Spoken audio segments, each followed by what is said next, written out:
കുക്കറിൽ ഒറ്റ വിസിൽ മതി പെട്ടെന്ന് ചെയ്തെടുക്കാൻ പറ്റിയ സോയ സൽന റെസിപ്പിയാണ്.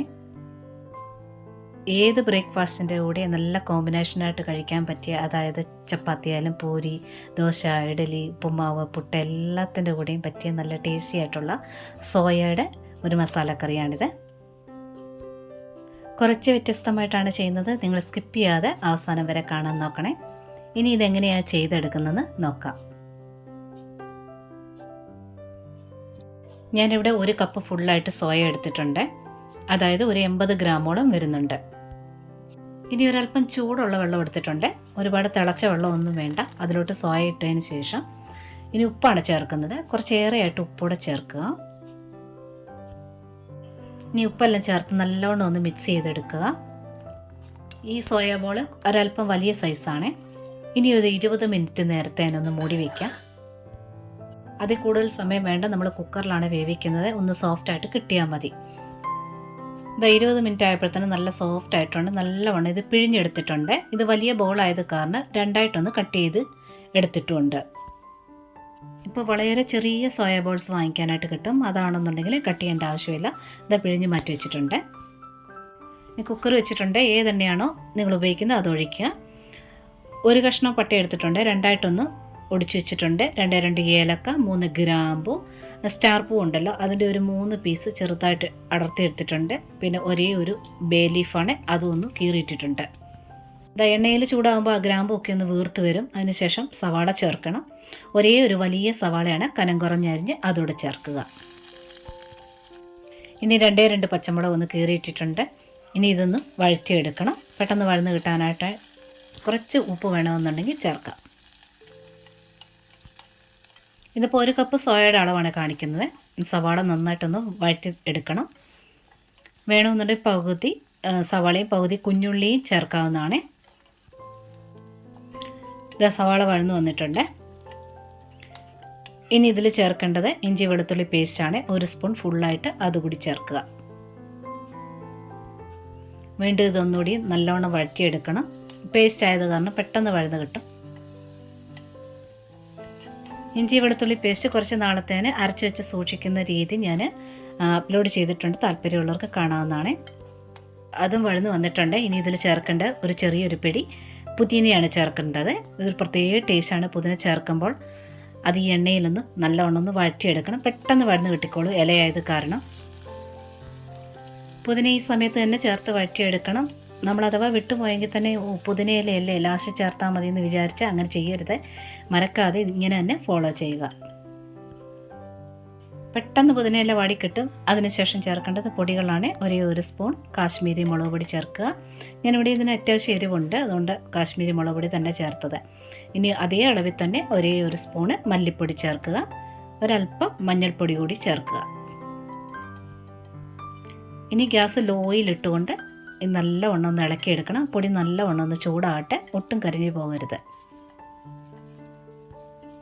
കാശ്മീരി മുളക് പൊടി ചേർക്കുകയാണെന്നുണ്ടെങ്കിൽ കറിക്കൊരു പ്രത്യേക കളറും കിട്ടും. അതുപോലെ എണ്ണ നന്നായിട്ട് ചുവന്ന് തെളിയുകയും ചെയ്യും.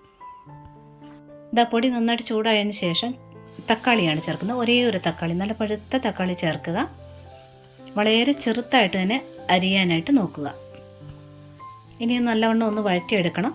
നല്ല പഴുത്ത തക്കാളിയും അതിൻ്റെ കൂടെ തന്നെ വളരെ ചെറുതായിട്ട് അരിഞ്ഞിരിക്കുന്ന കാരണം പെട്ടെന്ന് ഇത് വഴന്ന് കിട്ടിക്കോളും. അത് നന്നായിട്ട് വഴന്നിട്ടുണ്ട്. എണ്ണയൊക്കെ തെളിയണം. ഇങ്ങനെ തെളിഞ്ഞ് വന്നിട്ട് വേണം. ഇനി ഒരു അരപ്പ് ചേർക്കാനുണ്ട്.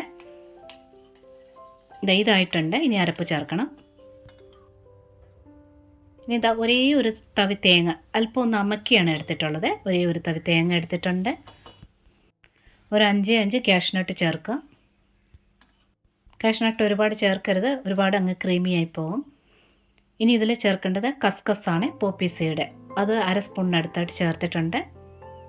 ഇനി ഒരു 3/4 സ്പൂണോളം പെരിഞ്ചീരകം, വലിയ ജീരകം, അതും കൂടി ചേർക്കുക.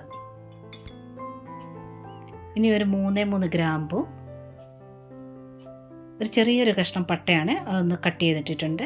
ഇനി 2 ഏലക്ക.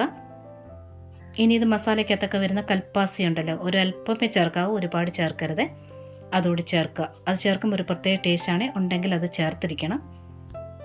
ഇനി അരയാൻ ആവശ്യമുള്ള വെള്ളം ഒഴിക്കുക. നന്നായിട്ട് ഇത് അരച്ചെടുക്കണം.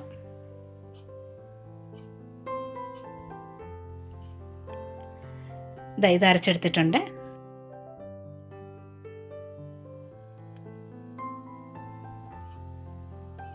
ഇത് നല്ലവണ്ണം മഷി പോലെ അരച്ചെടുക്കണം.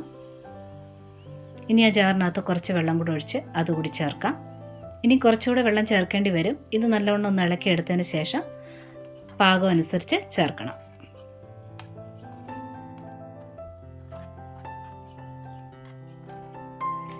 ഇത് നല്ല തിക്കാണ്.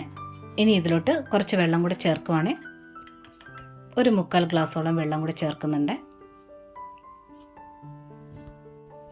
ഇനി ഉപ്പാണ് ചേർക്കേണ്ടത്. പ്രത്യേകം ശ്രദ്ധിക്കുക, സോയ ചങ്ക്സിനകത്ത് ഉപ്പിട്ട് ഇളക്കിയാണ് പിഴിഞ്ഞെടുത്തിട്ടുള്ളത്. അതിനകത്ത് അല്പം ഉപ്പ് കാണും, അതനുസരിച്ച് ശ്രദ്ധിച്ച് ഇടുക. ഇനി നന്നായിട്ടൊന്ന് ഇളക്കി എടുത്തിട്ടുണ്ട്. ഇനി ഇതിലോട്ട് സോയ ചങ്ക്സ് കൂടെ ചേർക്കാം. ഇനി എല്ലാം കൂടെ നല്ലവണ്ണം മിക്സ് ചെയ്തെടുക്കാം.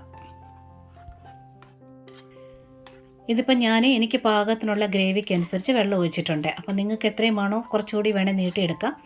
അങ്ങനെ ഉണ്ടെങ്കിൽ കുറച്ചുകൂടെ വെള്ളം ഒഴിച്ചിട്ട് വിസിലടിപ്പിക്കാനായിട്ട് വെക്കണം. അതായത് വെന്തതിന് ശേഷം പിന്നീട് കുറച്ച് വെള്ളം ഒഴിച്ച് കറി നീട്ടി എടുക്കരുത്. അതപ്പോൾ ടേസ്റ്റ് കുറയും. ഇനി ഒരു 2 ഐറ്റം കൂടി ചേർക്കാനുണ്ട്. അത് വെന്തതിന് ശേഷമാണ് ചേർക്കേണ്ടത്. ഇനി ഇത് ഫുൾ ഫ്ലെയിമിലിട്ടിട്ട് ഒരേ ഒരു വിസിൽ മാത്രം മതി. ഇത് ചെറിയ കുക്കറാണ്, പെട്ടെന്ന് വിസിൽ വരും. അത്രയും മാത്രം മതി. ഗ്യാസ് ഓഫ് ചെയ്തിട്ട് ഒരു 5 മിനിറ്റ് നേരം വെയിറ്റ് ചെയ്യുക. ചൂട് ഒന്ന് അല്പം കുറഞ്ഞിട്ട് വേണം ഓപ്പൺ ചെയ്യാനായിട്ട്.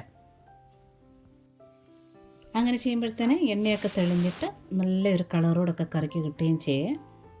ഇതിപ്പോൾ ഒരു വിസിലായിട്ടുണ്ട്. ഒരല്പം ചൂടും കുറഞ്ഞിട്ട് ഇത് ഓപ്പൺ ചെയ്യുകയാണ്. കറി നല്ല കളറോട് കൂടി കിട്ടിയിട്ടുണ്ട്.